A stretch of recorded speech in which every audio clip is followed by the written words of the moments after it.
Before this video begins, guys, make sure to subscribe if you haven't already. And I don't know when this video is coming out, however, June 2nd is my birthday, so for a birthday gift, why not hit that like and subscribe button? Also, shout out to all 4 channel members. Anyway, enjoy. Well, guys, we've looked at a lot of massive indie games over the past couple of weeks. However, I feel like out of all the games I have and will talk about, they all seem to be pioneered and ran by what I even considered the greatest horror game of all time months previously, Five Nights at Freddy's. Now, yes, I've already made a video going over why I believe the game blew up, and I suggest you check it out after this video, but I felt like I looked at it very specifically and more or less tried to analyze its original success rather than the actual full story behind it. And while I still believe this game is far from dead, with a new title coming out this year and an absolutely massive timeline of projects ranging from the game's initial hype all the way to where we are today. So let's take a major step back throughout the past few years and answer the question: what happened to Five Nights at Freddy's? Well, before we get into what has happened ever since its peak, we need to start from the very beginning. Meet Scott Cawthon, the main character for this story. Scott was your average indie game developer just trying to make it in a harsh and demanding competitive community. The start of his career ranged from different types of Bible games, where he then transitioned to some basic mobile games, which is where he would get his first major breakthrough, at least eventually. Because one of the games he created was called Chipper & Sons Lumber Co. This title was one of his more well-known games, but more or less infamously, because this game was heavily criticized for being a horrifying attempt at making characters look fun and friendly. People turned this game away because Scott's art style resembled creepy animatronics, which hurt Scott deeply. In fact, after all of the failed Bible games and failed mobile games, and then this, Scott had sort of reached the bottom part of his life. He grew incredibly depressed, resulting in a loss of passion to the point where he nearly quit game developing altogether. However, no matter his situation, Scott used this hidden but not forgotten passion to create games to his advantage, and decided that if people thought his characters looked just like scary animatronics, why not make a game about animatronics? And just like that, Five Nights at Freddy's was officially born. Scott used a similar art style seen in Chipper & Sons Lumber Co., however with a major shift in environment, going from a happy forest to a horrifying Chuck E. Cheese clone of a restaurant called Freddy Fazbear's Pizza. The job of the player in this game is to actually survive these animatronics. The game starts off by showing a help wanted section of a newspaper at a restaurant, and after this screen, the player is inside of a surveillance office at 12 a.m. where they get a phone call informing them that they are on the night shift and that the animatronics have some tendencies to move, well, you guessed it, at night when you're working. The player's job during this time is to check on the surveillance cameras, monitoring exactly where the animatronics are and closing doors accordingly. However, with the twist being limited power that drains by checking the cameras, shutting doors, using lights, and to run that fan over there. The game begins with some relatively basic rules, and only 3 of the 4 animatronics are active for the first 2 nights, being Bonnie,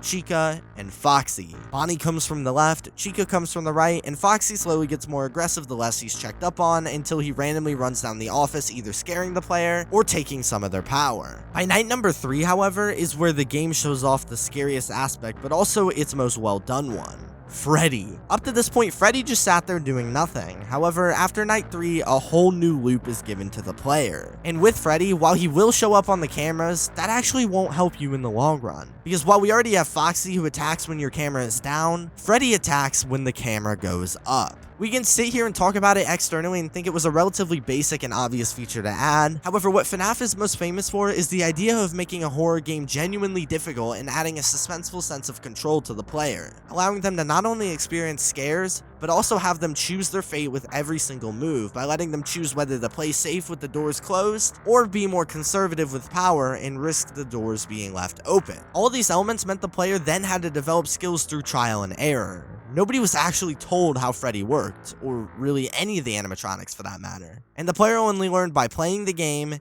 getting scared, and then learning from those mistakes. It's something that pretty much every horror game does nowadays. However, this aspect, now known as the survival horror genre, was something that was popularized by FNAF, since most games before were just based on running from something or going through unavoidable jump scares without letting the player do anything about them. Anyway, once figuring out all these tricks and completing the game after 5 nights, or actually 6 nights. Wait, 7 nights. The game was completed with the player in the end actually getting fired. It was an incredible concept, one so incredible we saw some of, actually all of the big gameplay YouTube channels try this out. Most notably Markiplier, who has gained 91 million views on his very first video on this topic, which was actually then followed by 84 more videos on the topic in the future, so it's safe to say that this game was no small title. However, with such a massive success, Scott needed somewhere else to go with this project, and almost immediately he began working on the sequel to this game that would come out just 4 months later. Keep in mind, this was a solo game developer doing this. Not to mention, unlike most scenarios where a game would get delayed, this game actually came out early, which I still can't wrap my head around. Anyway, before its initial release, there was a small trailer for the project and a very suspenseful and confusing twist in the new security office. That being the removal of the iconic power system, and most horrifying of all, the removal of doors. As if the hype for this game wasn't big enough, this complete switch in game style had everyone on their toes as to how this brand new title will end up working. And in seemingly no time, we finally got the full title, jumping the original 4 animatronic lineup to 10 main animatronics. Now this game at this point was all hyped up, but before moving on to the next few titles, there was a key moment that this new title brought up, which was a much more major development of the lore. Sure, there was a little bit of lore in the first game with Golden Freddy and other minor Easter eggs. However, the second game's release was when we saw people like MatPat come out with whole new twists to the presented game plot. For example, it's quite evident theory that the timeline of FNAF was actually reversed, and FNAF 2 happened before the original. And these theories are debatedly what made Five Nights at Freddy's more interesting, and are why so many people still follow it to this day. And I don't plan on going into any lore specifics, however, with a developing FNAF iceberg, this game was able to grow to a massive diehard audience. This is when the game absolutely peaked for the reasons mentioned previous, and after this peak, we saw 2 other Scott exclusive titles, being Five Nights at Freddy's 3 releasing in March 2015, and Five Nights at Freddy's 4, Scott's Halloween title that got finished so early it was actually released July 23rd with a later Halloween DLC. And after this moment is where the game sort of began to descend from the original hype due to age. However, let's go over all of the other titles starting after Scott's original tetralogy. Now before we move on to the tons of other games in this title, we need to talk about something that actually wasn't video game based real quick, and to this date is actually one of the most hyped up things in gaming history,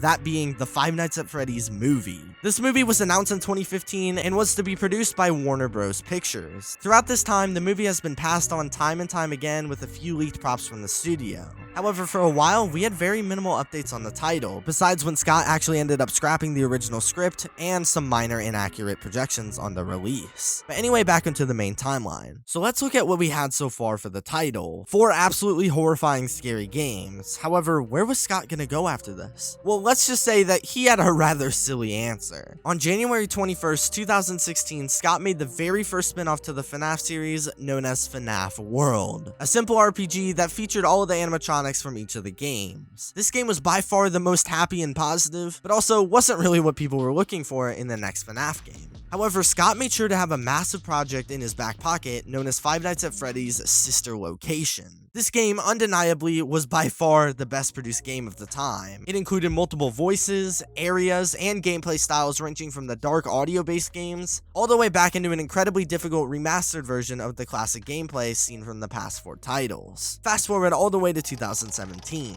This was when we saw the title Freddy Fazbear's Pizzeria Simulator, the first game to actually abandon the FNAF title theme along with a new switch in style once again. This time the game was about the player running their own pizzeria, making upgrades to the place, along with some of the old survival elements given before built into the game along the way. Now at this point in the story, FNAF was at its worst point. Whether due to natural decay or decline in the game's actual quality is up to you to decide. However, something people absolutely adored about this game was not only the lore side of it with the previously mentioned theories, but also the incredible challenge the game brought alongside that. For example, back in the original FNAF on Night 7 or the custom night mode, the player could set separate difficulties for every animatronic from 0 to 20. And if you were to actually set each character to the max, the game would become nearly impossible. And it was actually deemed unbeatable by Scott himself. But at this point, when the game seemed to be losing the die-hard gameplay audience, Scott decided to revive this challenge series immensely with the inclusion of Ultimate Custom Night. People thought 4 animatronics was a lot to fight against, or even 10. However, Ultimate Custom Night consisted of 50 animatronic characters. And rather than focusing on the full-blown story behind this title, it was more focused on the simple in-your-face surface gameplay. And while people spent years digging into the files of the other games to find some deep lore, this new edition allowed for all the more casual players to enjoy the game's actual surface level of gameplay and horror, rather than the deeper story. I'm not gonna go full out and say that this alone revived or resurged the game at all, because it didn't make too much of a dent in the declining popularity for the game statistically. However, it's undeniable that this is one of, if not the coolest addition to the series. Anyway, moving on, Scott made another major breakthrough in FNAF's expandability, because FNAF was on PC, mobile, and even making its way onto major consoles years later. However, as with a lot of popular horror titles, there's a whole entire platform to explore beyond the classic 2D screen style of gameplay, that being virtual reality. And come May 28th, 2019, Scott released FNAF Help Wanted, which as planned took the scary animatronics and game style from the other successful titles and turned them into a virtual reality experience, as well as the option to play normal a few months later, but the selling point definitely was to build this game around VR. A few other small, less significant titles during this time included FNAF Special Delivery, an AR mobile game that featured animatronics in your own home, Freddy in Space 2, a sequel to the original minigame side-scroller from FNAF World, and finally in 2021, just about a month ago, we saw FNAF Fury's Rage, a basic beat-em-up game to build hype for the next unreleased game into the series, and debatedly the potential saving grace for the FNAF franchise, being FNAF Security Breach. Yeah, we finally made it up to 2021 and modern times. However, as always with these recap videos, let's take a look at the future of the title. FNAF Security Breach was the title teased by Scott all the way back in August of 2019. Throughout the next few months, his classic website, known for the Easter eggs he put inside of it, showed off secret environments leading up to September 16th, 2020, when it was announced that this game was going to be released on PlayStation 5, along with an official trailer. What will this game hold? How good will it be gameplay-wise and story-wise? And most importantly, could it bring FNAF to the mainstream community once again? I made sure to cover every single title in the franchise. However, for a lot of these games, I actually had to do my own research after, and I imagine that some of these games' existences in general were news for you guys as well. And that's mostly due to the fact that FNAF has certainly lost a lot of mainstream hype. It's undeniable that the game has an unbeatable diehard fanbase. However, there was once a time when everybody talked and knew about this game, a time that has somewhat faded away ever since. However, this new title is very quickly building up the hype once again as the release date nears, and especially with it releasing on console on launch rather than just PC, the game has much more potential to reach way higher player bases when it finally releases to the public. However, only time will tell. And with that being said, there isn't too much more to talk about regarding the FNAF franchise. Sure, I could spend hours talking about each title and the lore behind it. However, today, I thought among the hype for the next title, it would be a good time to quickly recap everything we have from FNAF so far. But anyway guys, that's gonna be all for this video. Comment down below how many of these games you actually knew about, and let's see which games were the most popular and the least popular. And if you're watching this when Security Breach finally comes out, let us know how it went down in the comments below. Anyway, make sure to subscribe and like, and I'll see you guys next time. Peace out.